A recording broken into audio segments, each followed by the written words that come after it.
The ice didn't crack all at once. It started with a sound no one on the expedition could explain. A low, distant groan beneath their feet, like something massive shifting far below the frozen surface of Antarctica. At first, they thought it was the glacier settling.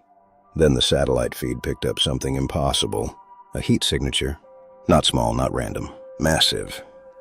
Buried nearly 2 miles beneath solid ice, in a place where nothing should generate heat at all. The drilling team hesitated before continuing. Antarctica is one of the most hostile environments on Earth. Temperatures that freeze exposed skin in minutes. Pressure locked beneath layers of ancient ice that haven't moved in millions of years. Nothing survives down there. Nothing moves. But this was moving. Slowly. Deliberately. At first, the readings flickered. Equipment malfunction, they assumed. The kind of thing that happens in extreme cold. But then it happened again. And again. A shift. A pulse. Something was there. And it wasn't dead. They drilled anyway.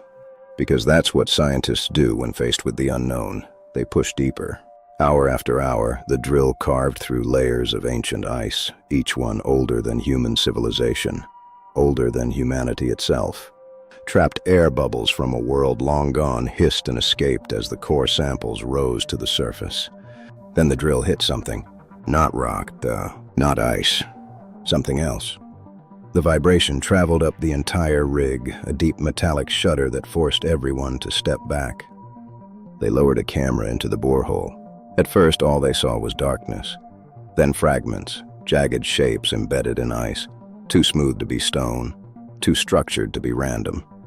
And then the light caught it. A curve, massive, perfectly preserved. Teeth. Rows of them. Each one the size of a human hand. Serrated, triangular, unmistakable. The room went silent, because every single person there knew exactly what they were looking at. The remains of a predator so large, so powerful, that it once dominated entire oceans. A creature that should have disappeared millions of years ago. A Megalodon. Frozen. Locked in ice older than most of the modern world. At least, that's what they thought. Until the ice around it began to melt. Not from the drill, not from the environment. From something inside. The thermal readings spiked again, stronger this time, focused, centered around the body itself. It didn't make sense. A fossil doesn't produce heat. A corpse doesn't generate energy.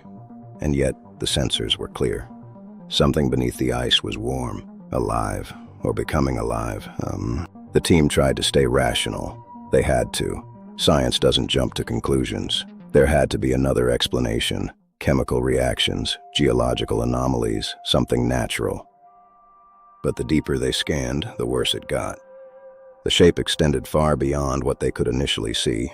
The jaw alone stretched wider than a small vehicle. The curvature of the skull disappeared into darkness, buried deeper in ice that hadn't been touched in millions of years. This wasn't just a fragment. This was an entire body. Intact and perfect. As if it had been placed there. Waiting, and then the camera feed cut out. Static. Silence. The kind of silence that makes your chest tighten before your brain can explain why. They pulled the camera back up. The lens was cracked, not shattered. Cracked from pressure or impact. Something had hit it. But that wasn't the worst part. The worst part was what they saw in the final frame before the signal died. The jaw had moved. Not much, just enough to notice. Just enough to realize that what they were looking at wasn't a fossil, because fossils don't shift, they don't react, they don't breathe. And they definitely don't generate heat under miles of Antarctic ice. Panic started to creep in, slowly at first. Controlled, suppressed. No one wanted to say it out loud, but everyone was thinking the same thing. What if this thing wasn't frozen in time? What if it was preserved, waiting in a state no one fully understood? The idea sounded insane. It went against everything science believed about extinction. The Megalodon vanished over 3 million years ago. That's what the fossil record says. That's what every textbook teaches. That's what every scientist agrees on. But the deeper they looked, the more that certainty began to crack, just like the ice above it. Because the truth is, we don't know as much about this planet as we think we do, especially not the parts hidden beneath ice, or buried in the depths of the ocean. Over 80% of Earth's oceans remain unexplored. Entire ecosystems exist beyond human reach. Creatures evolve in darkness, adapting in ways we barely understand. Places like the Mariana Trench prove that life can survive under crushing pressure, in total darkness, in conditions once thought impossible. So the question isn't whether life can exist in extreme environments. It's how far that survival can go. Could something as massive as a megalodon adapt? Could it survive in hidden pockets of the planet far from human eyes? Could it evolve? Or worse, could it have never left? The readings spiked again, this time stronger than before. The ice around the creature was melting faster now. Not enough to flood the chamber, not enough to fully expose it, but enough to reveal more. More teeth, more bone, more of something that should not be there. And then came the movement. Not subtle this time, not something you could dismiss as equipment error. The entire structure shifted. Slow, heavy, deliberate, like something waking up after a very long sleep.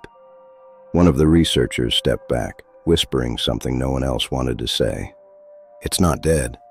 No one corrected him, because no one could. The data didn't lie. The heat, the movement, the impossible preservation. It all pointed to one conclusion.